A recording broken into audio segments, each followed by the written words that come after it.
Portugal junkies. Hello. We're here with wine. Cheers. Happy hour. Cheers, babe. Oh, I love that sound. I'm gonna have a sip. Yes, go for it.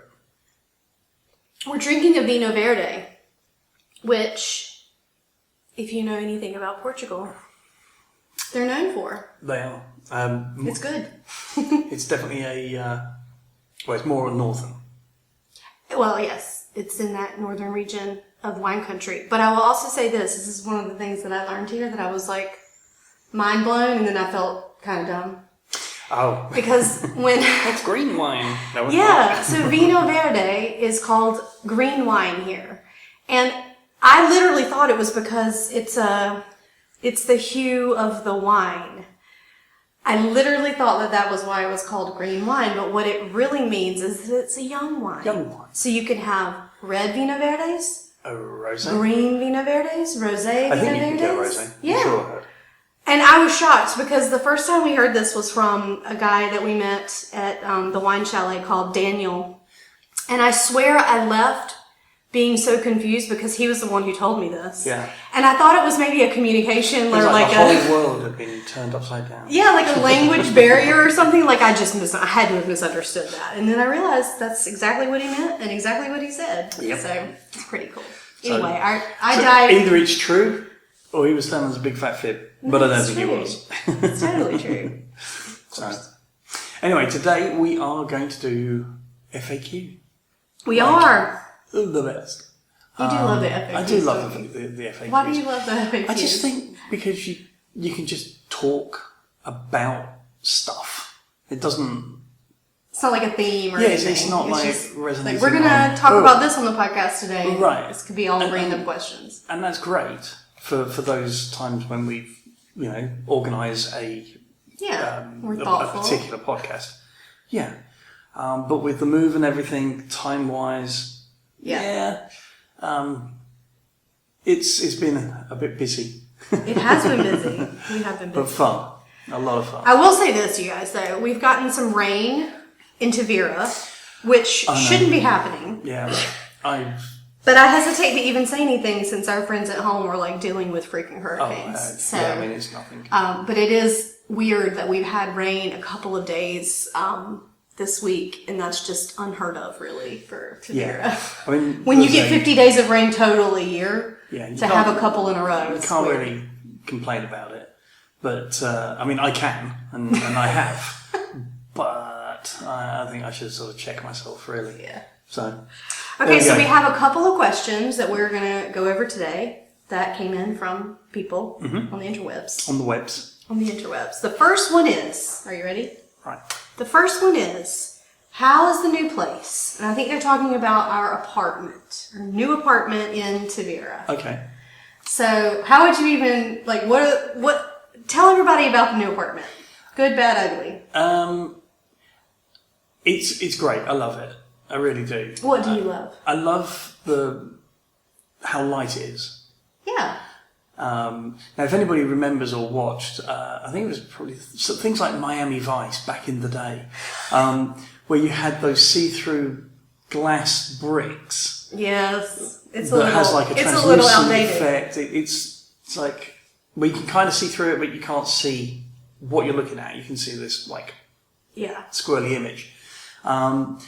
We have a couple of walls like that. I kind of like that, but at the same time, I think, gee, if I own this place, I'd really. But here's the thing: it's not like this place was built in the '80s. No, it's like it was built in like 2008 or 2009 or something. So it's funny to me because I wonder if it just makes you think about trends. You wouldn't see this that example of that kind of wall in the U.S. Unless it was around Miami Vice time, which is mid-'80s, right? And so it's just interesting that 20 years later, it's here in Portugal on a new build apartment. But it does let light in, but the rest of it is weird. Yeah, the actual apartment itself, I do like. It's a nice, easy layout, all of that. Yeah, open. The actual location of it, in terms of being next to other people, other places, like within the neighbourhood, I think that's really nice. So we are in a how many units in this apartment complex, do you think? I think he said it's about 36. Okay, 36 so in total. let's say it's 36 apartment units. And there's a courtyard and a pool and all of that inside, like on the atrium, right, of the buildings that make a rectangular square. And then all around us, the houses on our street are like McMansions. We looked up what was for sale in this one little neighborhood. Yeah, just because we're like nosy. Yeah, because we're Nosella. And most of the homes for sale, not the apartments, but the homes that are for sale are close around 1.8, 1.9 million euros, which it's amazing to me because I'm like, where did this little apartment complex come from? I know. To be in the middle of all that. Yeah. And again, the prices have skyrocketed here in Portugal It's in like general. anywhere. So who knows what that looked like 5 years ago. Right. I think the actual building that we are in, the bad part about it, I think, is some of the cabinetry is outdated. It's not necessarily even, to me, it's not necessarily even outdated. It's just builder grade. You know, and I'm not knocking builder grade, but there's a difference between US builder grade and Portuguese builder grade, because we've already had to have the chat or a handy guy come in and fix a door that Meredith pulled off. I did not. You did. It couldn't have been hanging very hard if I was able to pull it off. I'm not making any judgment. I'm just saying it was your hand that pulled it off. It's true. So yeah, some of that, I think the appliances are older. I think what it comes down to is that this apartment was built in 2008 and nothing's really been updated since then. Except the bathroom. He did change the tub into a shower in the one of the main bathrooms, so that's a good thing. But I don't know that I would have anything necessarily bad to say. I think the only thing that really bothers me about it is the outside space, like our personal outside space. There's a little quadrant at the front that is barely big enough to even put a bistro table out there. If it was another 2 foot out, like deep, and it'd be perfect. Maybe even a foot wider, it would be great for a bistro table, 2 chairs. Bob's your uncle, done. Excuse me? But what? What did you just say? Bob's your uncle. You don't want to hear the rest of it, or do you? Bob's your uncle. What does that mean? It just means everything's good. Is that Cockney? No. Then what does Bob's your uncle even mean? It's just a saying that we had up. And I'm supposed to equate that with that all is good. Doodle bin. You can. Bob's your uncle. You would think after 8 years. It's ridiculous. You would think. You don't want to hear the second part of it. What is it? Can you not say it? Is it going to make our podcast explicit? It would do. I can tag it as explicit. What? Tell it. Say it. The general term is Bob's your uncle, Fanny's your aunt. Oh, you're not supposed to say the F word in England. No. And that F word is Fanny. Yeah. And this is tagged as explicit now. This might get some beep, beep, beep, beep, beep. Oh my God. Anyway. So yeah, again, the outside space, personal I would like outside more space, outdoor it would space. just be good if that was the case. But generally speaking, the fact that we are right at the entrance, we don't have to walk too far to take the dog out, etc., you know, it ticks so many bits of our boxes that we needed or wanted. And in the location of Tavira in the Algarve, it's really dreamy. Yeah, I do. I have to say this. The thing I love about it the most is it's like we're in a little neighborhood. So you can choose when and what experience you want of Tavira. So it takes us, what did we count? 8 minutes, to walk into the main town from here. But it's also nice to now be in a little bit of a neighborhood, whereas we lived in Porto and we were right in the thick of everything, and there's good and bad to that. Yes. It feels more homey because we have that choice. You're not forced to deal with, right when you walk out the door, the city, right? A car goes screaming past a truck. It's just, it's quiet. It's beautiful. I mean, I went walking the other day and there's 2 lemon trees that flank the street, like right up our block, like just lemons hanging there. Yeah. I know that sounds ridiculous to some people, especially you people in California, maybe Florida. You're like, ugh. But like, it just seems so tropical and resorty here. I hate to say it like that, but that's what it feels like. Yeah. We walked by a house today who had an olive tree in their front yard. You know, olives are grown here massively, but it's just things like that just like make you realize you're not at home anymore. Right. You know, you're not, this is not Charlotte anymore. And again, that's one of the ones when we decided that we wanted to adventure and do these things, experiencing all the opportunities of a city, of the Algarve, of wherever it might be next, you know, and we don't know.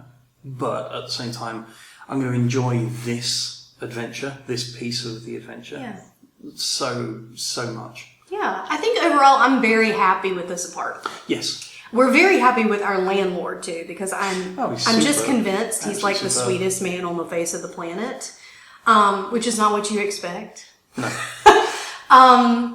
And so that has been really good. It feels like he's willing to make sure that we're happy here step in up any and way change that he things can. when it's needed, And space-wise, it all worked out. Like, we still have a 2-bedroom, 2-bath. That's what we had in Porto. This is a little bit bigger, I think, square footage-wise, or at least the way it's laid out feels bigger.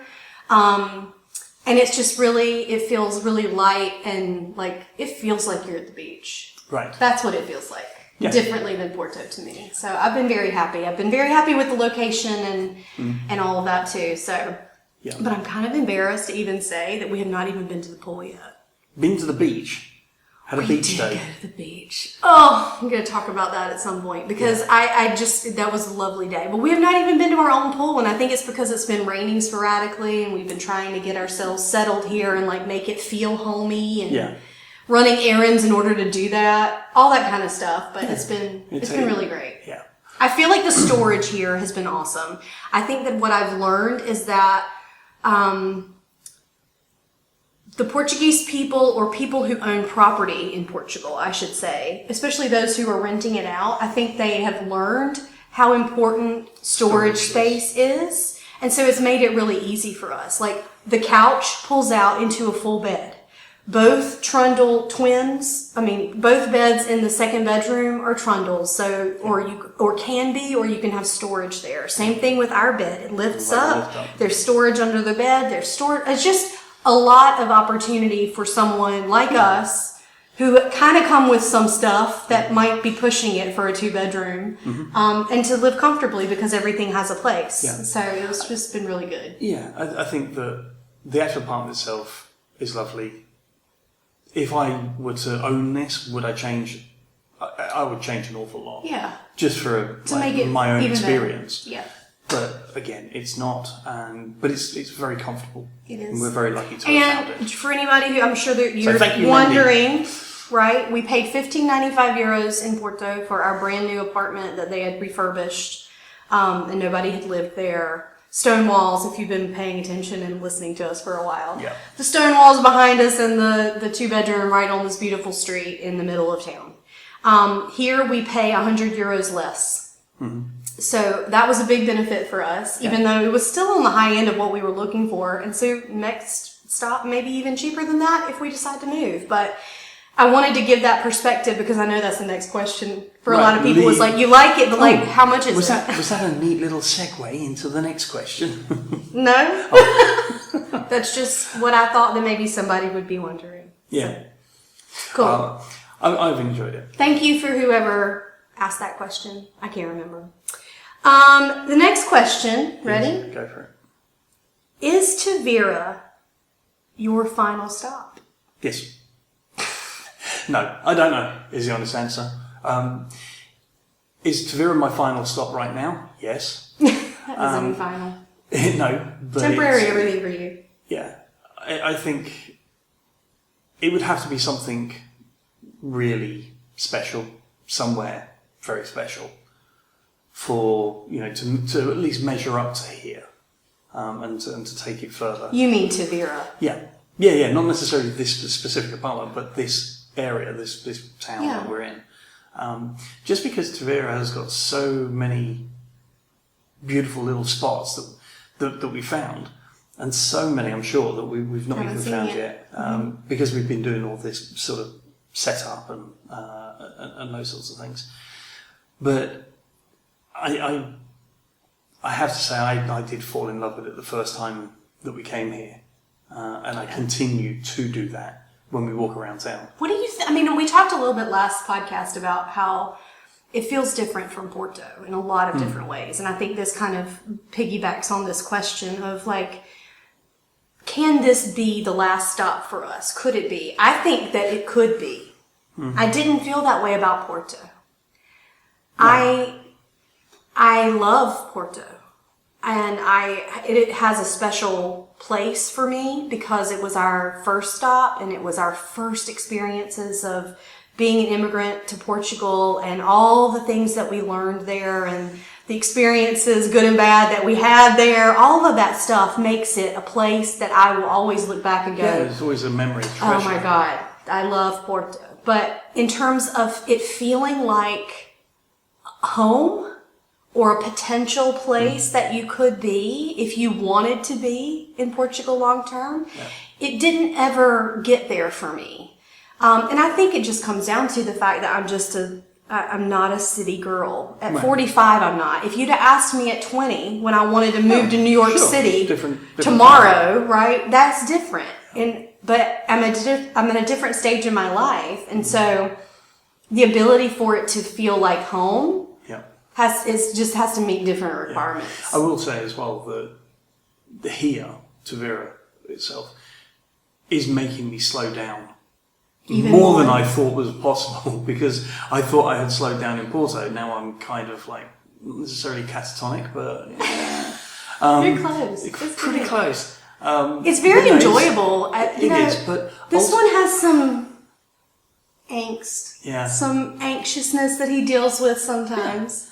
And I think it's lovely that you're here in a place. It was the first stop for Porto, and you were different then, and now you're even more different than I can see in 2 weeks here. Yeah, or not even 2 weeks, but no, I mean it hasn't even just been. In terms of like being able to just breathe. Yeah, I don't know.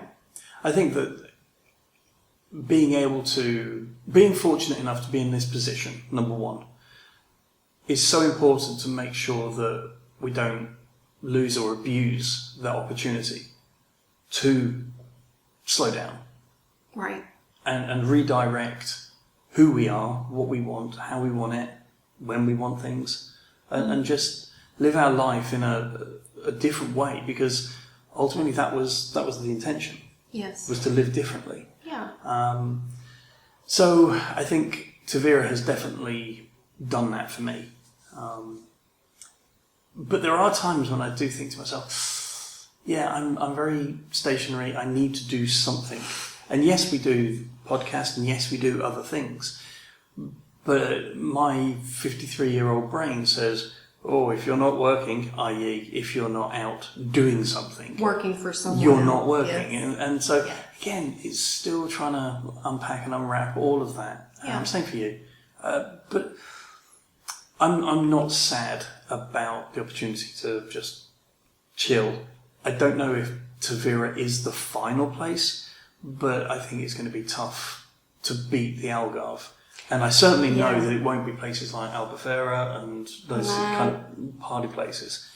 It's just not going to happen. No, not interested. I think what's interesting is to think about, it kind of goes into the next question. So I'll go ahead and ask the next question. So somebody said, aren't you glad that you're not having to deal with Helene and Milton? And this is a loaded question because I think it was.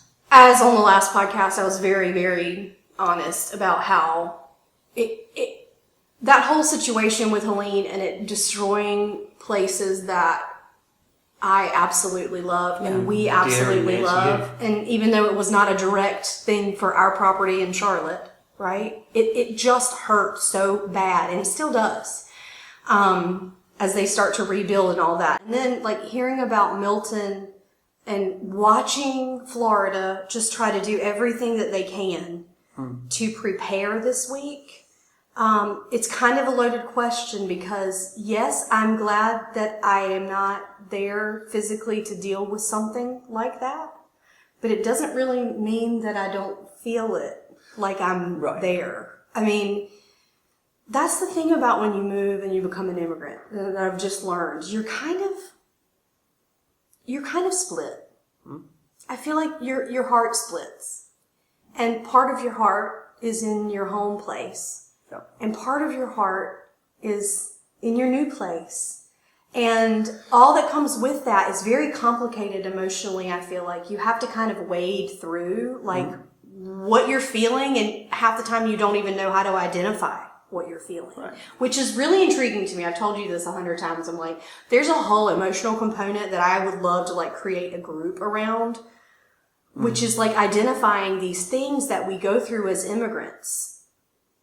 You know, being able to recognize your emotions and tie them back to what you're feeling. Because I think in the moment of like moving through this whole process of moving to a different country from the US, you don't even know what's up and down half the time. Right. And if you're not really good and you don't know yourself yet, which is fine, but if you are in that process, which we kind of all are, sometimes it's really hard to understand like why you're reacting the way you are to certain things until after it's done, and then you look back and you're like, oh, I got it. But I digress. I'm just saying that I felt like this question was a complicated one because I feel like I'm home there with those people who are trying to recuperate and navigate and figure out what new life is.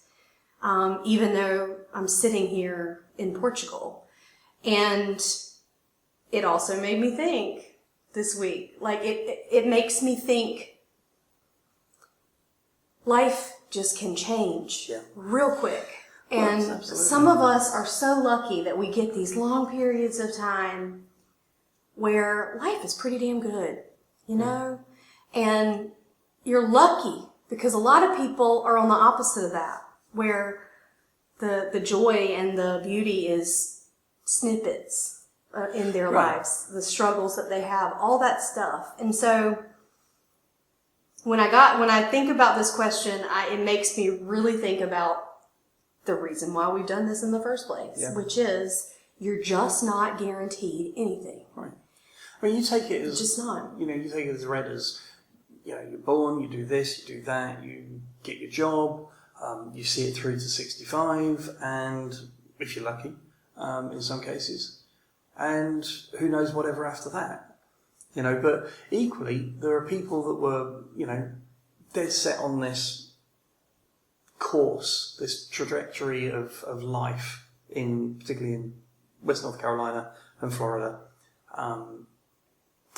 and you just get it taken away in a moment, and everything that you saved for, worked, invested, built in a lot of cases, people, and it's all just wiped away.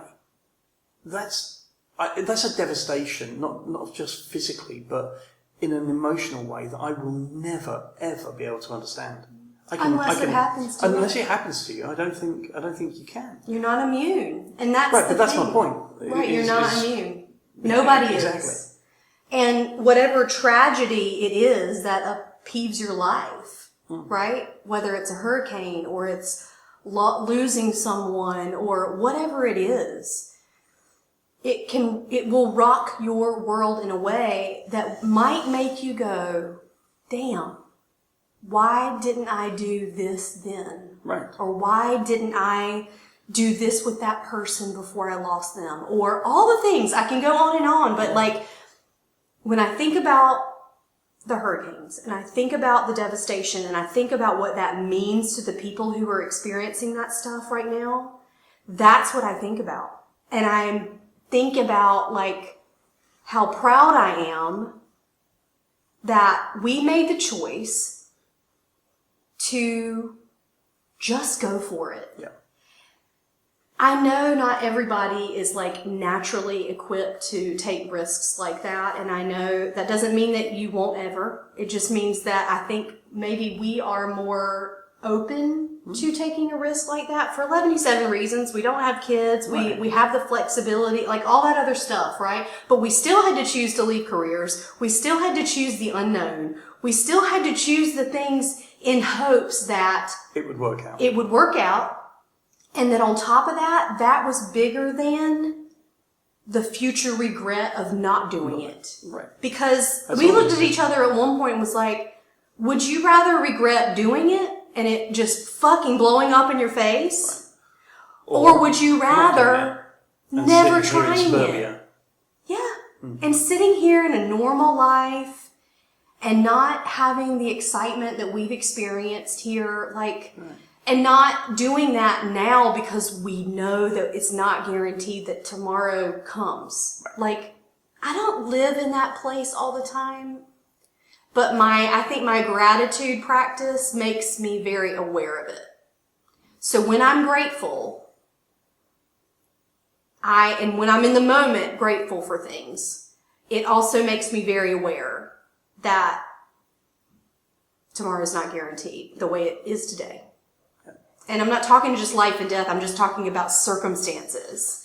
So, that's what the processing for me has been about, watching these hurricane victims and watching the devastation and watching these, not just these people's property and homes, but literally their whole life. Mm-hmm. When your home is not there anymore, right. What do you go to? Right. It's crazy to even wrap my head around it. I honestly don't know. So, yeah, I mean, I guess the answer to the question is yes, I'm glad that we're not in the middle of the devastation. Right. And we've got a friend, won't mention who it is, but we've got a friend who recently moved from Florida. And,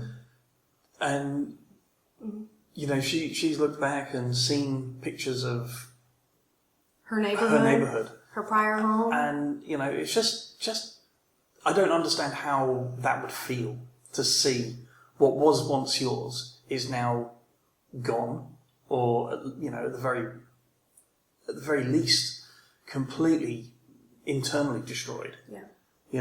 And then she would be the first one to say about survivor guilt and things like this. So 100%. It's a very real thing, and I don't think anybody's immune from it. I think that's what we were feeling last week. Yeah, I think you just have to weigh up what is more important. And for us, and that differs for everybody, but for us it was the opportunities to go and do something.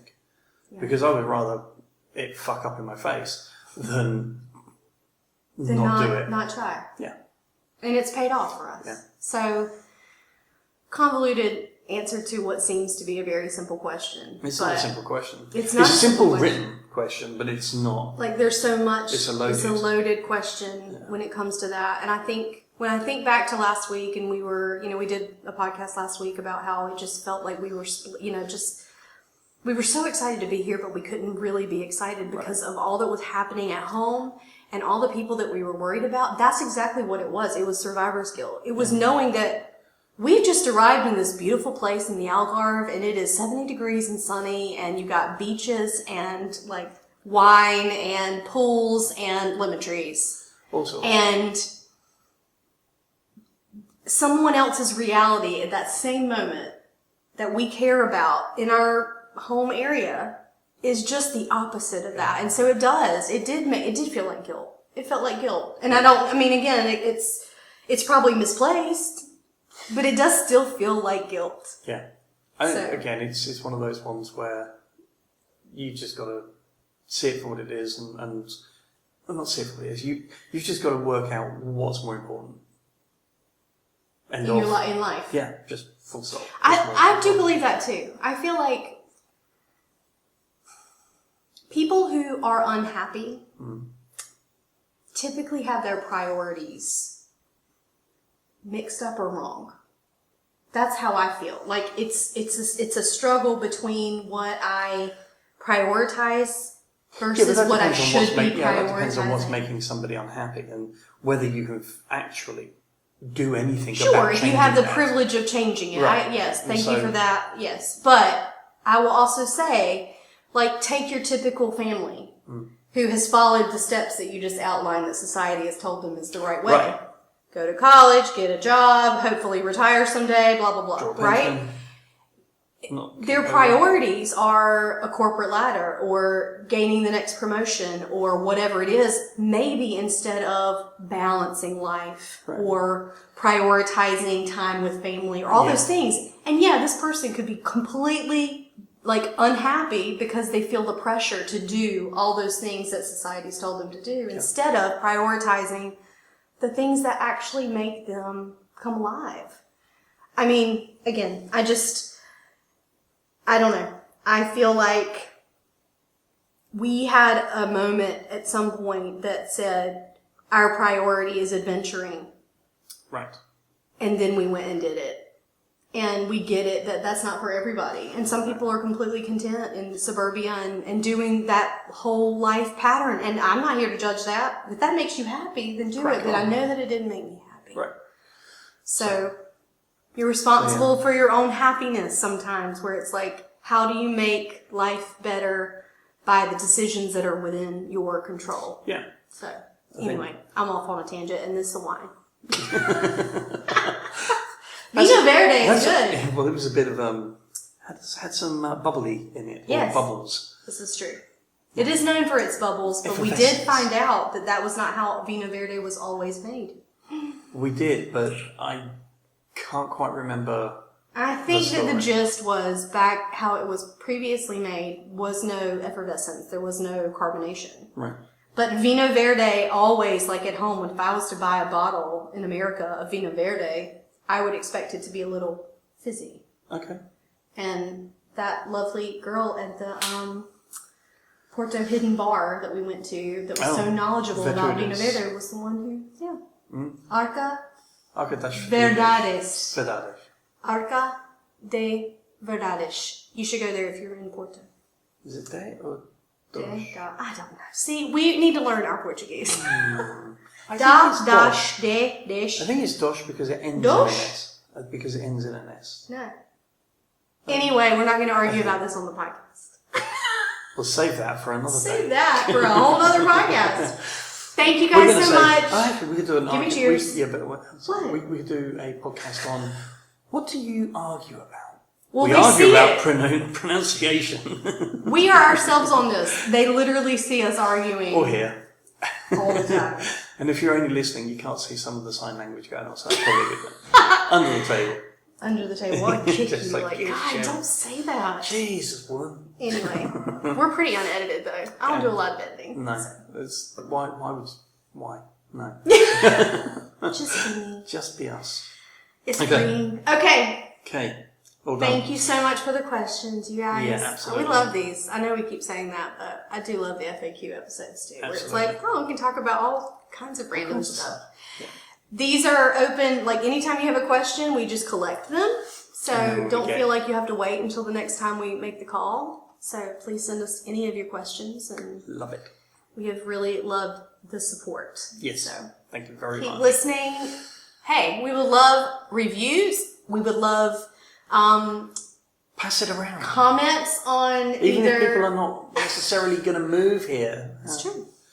Talk about us. You got a 30-minute drive in the car? Yeah, just listen to some. It's really what I hope. Somebody's listening to us on the way to work, and they're like, I'm going to quit today.